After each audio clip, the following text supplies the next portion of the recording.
Welcome back, guys. It's me, Mr. Frederick, once again. And today, in this lesson, we're going to talk about the subtraction property of equality when it comes to one-step algebra problems.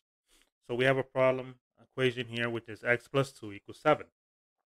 So when we have this x plus 2 equals 7, the last time we explained about the addition property, today, the subtraction property. So you have a addition operation now.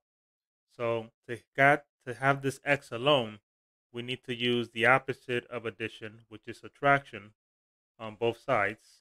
And we're going to subtract the 2 on both sides so that we could cancel out this 2 here. We bring down the x and we subtract the 7 minus 2 of here, which is 5.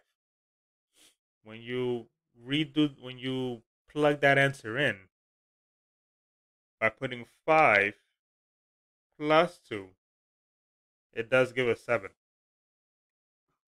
So basically, recap is that when you have a equation like that, algebra one step problem here, where you have an addition, x plus 2 equals 7, when we want to have the x alone, we must subtract, because that's the opposite of addition, and do it on both sides.